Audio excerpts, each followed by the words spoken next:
এই প্রবলেমটা সমাধান করার জন্য আমাদের যেটা করতে হবে, দেখো তো আব্দুল্লাহ, তুমি এই যে যেটার মান বের করতে বলছে, এটার ক্ষেত্রে কি আছে? এক্স এর সাথে সাইন আছে আর কজ এর সাথে কি ওয়াই আছে না? হুম আচ্ছা, তার চেয়েও বড় কথা হচ্ছে যেটার ভ্যালু বের করতে বলছে এখানে সাইন আর কজ ব্যতীত কিচ্ছু নাই, তাই না? ত্রিকোণমিতিক রেশিওগুলা কি সাইন আর কজ না জি এখানে? আচ্ছা, তাহলে আমার যে সলিউশন দেখো, গিভেন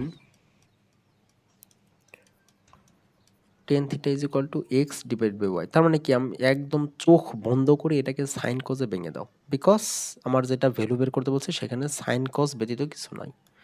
চোখ বন্ধ করে বের করে দাও। ওকে, এবার দেখো আমাদের যেটা আছে, এক্স এর সাথে সাইনের সাথে কি আছে? এক্স আছে না?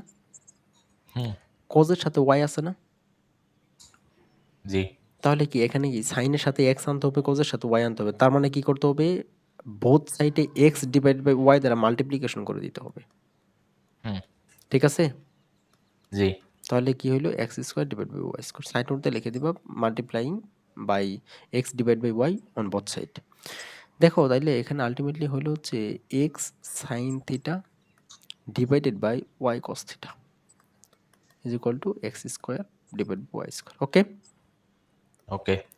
এবার দেখো যেটার ভ্যালু বের করতে বলছে, এটা এডিশন সাবট্রাকশন না সাবট্রাকশন এডিশন বলো?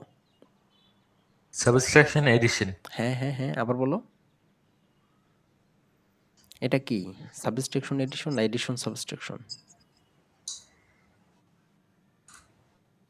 Addition subtraction. কেন? এক্সপ্লেইন করো।